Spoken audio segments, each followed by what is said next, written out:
जय गुरुदेव। शास्त्रों के अनुसार मनुष्य के 3 प्रत्यक्ष देव हैं। नंबर 1 माता, नंबर 2 पिता, नंबर 3 गुरु। माता जन्म देती है अतः ब्रह्म है। पिता पालन करता है अतः विष्णु है। और गुरु कुसंस्कारों का संहार कर कल्याण करते हैं अतः सत्य स्वरूप में जगाने वाले, तीनों पापों से बचाने वाले साक्षात परम ब्रह्म परमात्मा है।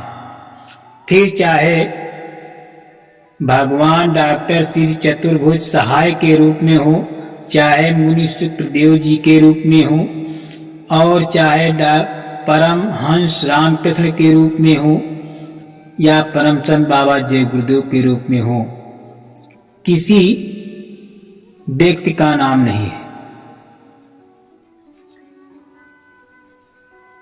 उनको कहते हैं जो हमारे जीवन की बिखरी हुई धाराओं को सुव्यवस्थित करें, हमारे अंदर छुपे हुए खजाने की कुंजी हमें बताएं। वे आध्यात्मिक अनुभव संपन्न महापुरुष हैं। ऐसे संतों के सतगुरु के पूजन का दिवस भी पूनम व पूर्णिमा है। कुशल माली ही बगीचे को सुंदर बना सकता है। मनुष्य का मस्तिष्क भी एक बगीचा है जिसमें नाना प्रकार के मनोभाव, विचार, संकल्प, इच्छा, वासना, योजना रूपी झाड़ झंकर आदि के रूप में उगते हैं। गुरु अपने शिष्य के अनावश्यक संकल्पों, संस्कारों, आकर्षण प्रभावों को उखाड़कर अपनी बुद्धिमत्ता, दूरदर्शिता एवं चतुरता से उसमें ऐसे संस्कार भी जमाता है जो मस्तिष्क रूपी बगीचे को सुंदर एवं बहुमूल्य बनाने में सहायक सिद्ध होते हैं।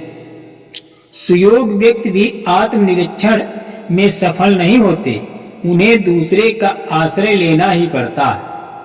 आत्मनिर्माण का कार्य ऐसा ही है जिसके लिए दूसरे सुयोगी सहायक यानी गुरु की आवश्यकता होती है। सूक्ष्मदर्शी ऋषियों ने इस तथ्य को अपनी अंतर्दृष्टि से जाना कि मनुष्य के समुचित बौद्धिक विकास की सुव्यवस्था के लिए गुरु आवश्यक है, और उसे भारतीय धर्म में आवश्यक मान लिया गया है, जिससे कि मानव की विचारधारा, स्वभाव, संस्कार, प्रकृति, गुण, आदतें, इच्छाएं, महत्वाकांक्षाएं, कार्य पद्धति आदि का प्रयास उत्तम दिशा में हो सके, और फिर ऐसे सुसंस्कृत मनुष्य अपनी उदारता तथा सद्व्यवहार से दूसरों को सुख पहुंचावे। मनुष्य मस्तिष्क 2 प्रकार से सुसंस्कृत किया जाता है। नंबर 1 शिक्षा द्वारा, नंबर 2 विद्या द्वारा। शिक्षक शिक्षा देता है और सांसारिक ज्ञान की। विद्या का अर्थ है मनोभूमि की सुव्यवस्था। शिक्षा आवश्यक है पर विद्या उसमें भी अधिक आवश्यक है। इसलिए सभ्रांत मनुष्य और राजे महाराजे भी अपने बच्चे को गुरुकुल में भेजकर गुरु का निमंत्रण और नियंत्रण स्थापित कर देते थे। गुरु अपने गंभीर ज्ञान, विशाल अनुभव, सूक्ष्मदर्शी विवेक और उज्जवल चरित्र द्वारा शिष्य को प्रभावित करके उसकी मनोभूमि का निर्माण करते थे। वे अपनी प्रचंड शक्ति किरणों द्वारा उसके अंतःकरण में ऐसे बीज अंकुरित कर देते थे जो फूलने फलने पर उसे सुसंस्कृत कर देते थे। आज देश में नकली सोने की और नकली घी की भरमार है, पर इसमें असली सोने एवं असली घी की महत्व कम नहीं हो गई। इसी प्रकार देश में अनपढ़, कम शिक्षित, लोभी, असंस्कृत गुरुओं की भरमार होने से गुरुतत्व का महत्व कम नहीं हो गया। आवश्यकता है सतगुरु की शरण लेने की, जो शिष्यों की मनोभूमि को सुसंस्कृत करने के साथ साथ शिष्यों को आध्यात्मिक ज्ञान देकर भागवत प्राप्त के मार्ग पर भी चलाएं, जिसके लिए श्री भगवान ने ये मनुष्य जन्म दिया है। ये तभी संभव है जब शिष्य पूर्ण श्रद्धा और विश्वास के साथ गुरु प्रदर्शित मार्ग पर दृढ़ता से चले।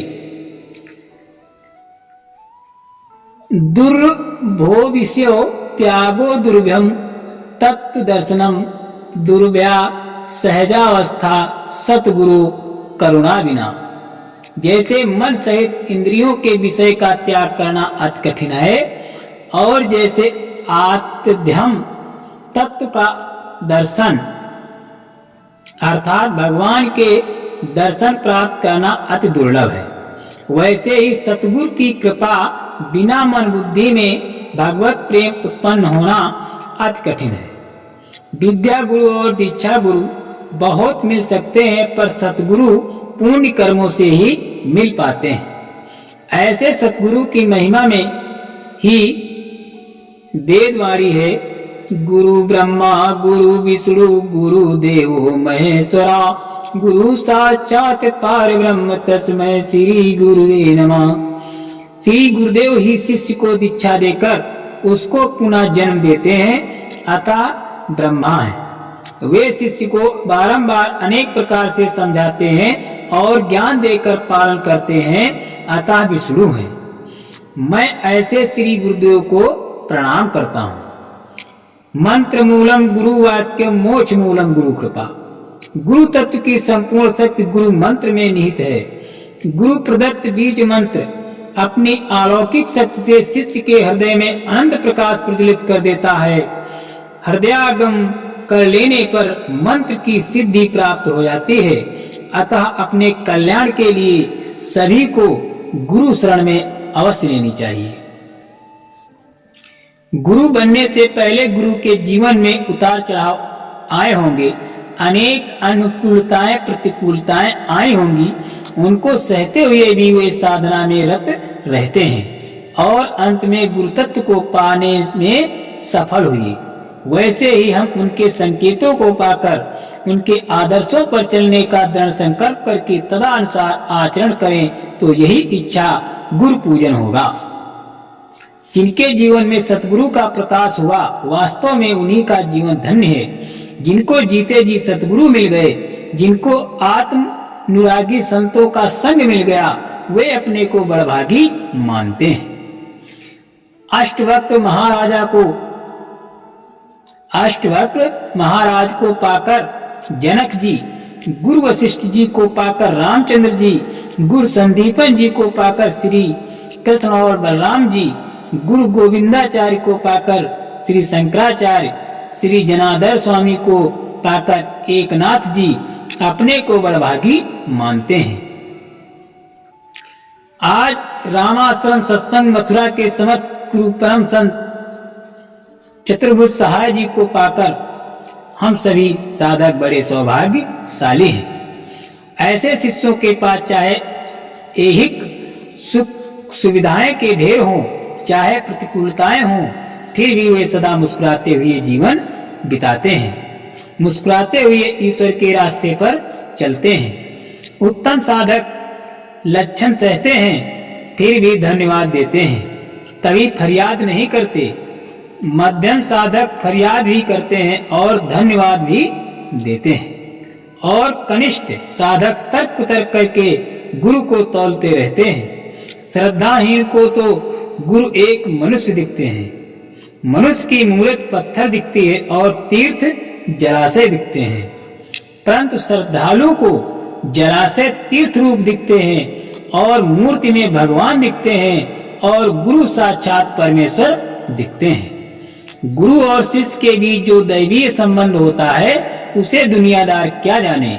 सच्चे शिष्य का सदा सतगुरु के चरणों में मिट जाते हैं और सच्चे सतगुरु निगाहों से ही शिष्य के हृदय में बरस जाते हैं। गुरु पूर्णिमा का पर्व गुरु के प्रति कृतज्ञता प्रकट करने का पर्व है। शिष्य को गुरु से जो ज्ञान मिलता है वो शाश्वत होता है। उसके बदले में वो गुरु को क्या दे सकता है, लेकिन वो कहीं कृतज्ञ न हो जाए, इसलिए अपने सतगुरुदेव का मानसिक पूजन करके गुरु पूनम के निमित्त गुरु चरणों में शीश नवाते हुए प्रार्थना करता है। गुरुदेव, हम आपको तो क्या दे सकते, लेकिन इतनी प्रार्थना अवश्य करते हैं कि आपका स्वास्थ्य बढ़िया रहे, आपका आरोग्य धन बढ़ता रहे, आपका प्रेम धन बढ़ता रहे, आपका ज्ञान धन बढ़ता रहे, आपके परोपकार का ये भागीरथी कार्य और अधिक बढ़ता रहे और हमारे जैसे लोगों का कल्याण होता रहे। गुरुदेव, अपनी प्रसन्नता दिनों दिन बढ़ती रहे, आपका सामर्थ्य अधिक बढ़ता रहे। गुरुदेव, हमारे अवगुणों की तरफ न देखना, जब जैसे तैसे तुम्हारे हैं। आपके वचनों में हमारी प्रीत बनी रहे। हम जैसा हमें सुख दुख, मान सम्मान, अपमान, लाभ हान, यश अपयश आदि में जैसा भी देखना चाहते हो, आपका वो सुसंकल्प शीघ्र फले। गुरुदेव, हम फूल नहीं तो फूल की पंखुड़ी ही आपके श्री चरणों में अर्पित करते हैं, इसे स्वीकार करना। गुरु पूर्णिमा पर सभी को आपकी कृपा एवं आशीर्वाद प्राप्त हो, यही श्री चरणों में प्रार्थना करते हैं।